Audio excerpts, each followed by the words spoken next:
একদল বাচ্চারা একবার অদ্ভুত ডিম খুঁজে পায়। ডিমটা খুবই জলজল করছিল, তাই সেটাকে তারা বাইরে বের করে এনে যখন ভেঙে ফেলে তখনই সেখানে তারা একটা অদ্ভুত পরিবর্তন খেয়াল করে। তারা যখন বাড়ি ফিরে আসে তখন দেখে শহরের সবকিছু থেমে গেছে, যেন এই পৃথিবীর সবকিছুই আটকে আছে শুধু তারা বাদে। অর্থাৎ সেই ডিমটা ফাটানোর মাধ্যমে তার এই মহাবিশ্বের সময়টাকে একদম স্থির করে ফেলেছে। প্রথম প্রথম বাচ্চারা এই সব কিছুতে খুশি হয়ে যায়, কারণ এখন যখন খুশি তারা খেলাধুলা করতে পারবে, লেখাপড়ারও কোনো চাপ নেই, এমনকি যখন যা ইচ্ছা তারা তাই করতে পারবে। কিন্তু ধীরে ধীরে এই বিষয়টা সবার জন্য বিরক্তিকর হয়ে ওঠে। তারা এখন সবকিছু ঠিক করতে চায়, কিন্তু কোনো কিছুই এখন তাদের হাতে নেই। সব জায়গায় সবকিছু থেমে আছে, পুরো পৃথিবীটা তাদের জন্য একটা জড় পদার্থ হয়ে গেছে। এভাবেই কয়েকদিন পার হয়ে যায়। তাদের মধ্যে একটা ছেলের আবার একটা বিশেষ রোগ ছিল, যাতে করে একদিন সে অসুস্থ হয়ে পড়ে। তখন ডাক্তারের কাছে যাওয়ার পর তাদের খেয়াল হয় পুরো পৃথিবীটার সাথে ডাক্তারও নিজে ফ্রিজ হয়ে গেছে, যাতে করে অবশেষে ছেলেটা ভুগতে ভুগতে মারা যায়। যে বিষয়টা বাচ্চাদের সব থেকে বেশি কষ্ট দেয়। আর এভাবেই 6টা বছর পার হয়ে যায়। পৃথিবীর এখনো সবকিছু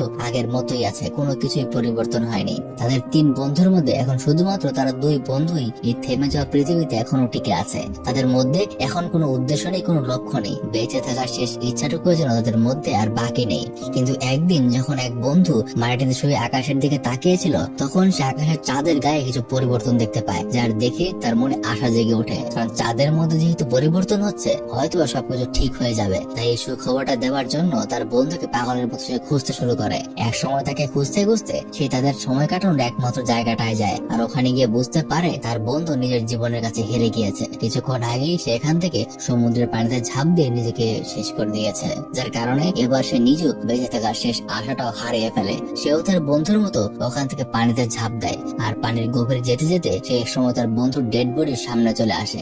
আর কিভাবে যেন অলৌকিক ভাবে ওই সময়টাতে সে সাগরের পাড়ে এসে পৌঁছায়। তখনই সেখানে জঙ্গলের মধ্যে একটা ছোট্ট মেয়ের সাথে তার দেখা হয়। আর হ্যাঁ, এই মেয়েটা অন্য কেউ নয়, এটা তারই ক্লাসমেট। মূলত গল্পের শুরুতে এখানে তারা মোট 4 জন এসেছিল, আর যখন তারা ওই ডিমটাকে ফাটিয়েছিল তখন এই মেয়েকে তারা 3 জন এই জঙ্গলেই ফেলে চলে এসেছিল। তারা মনে করেছিল হয়তো সে বাড়ি ফিরে গেছে, কিন্তু তখনও সেই জঙ্গলেই ছিল।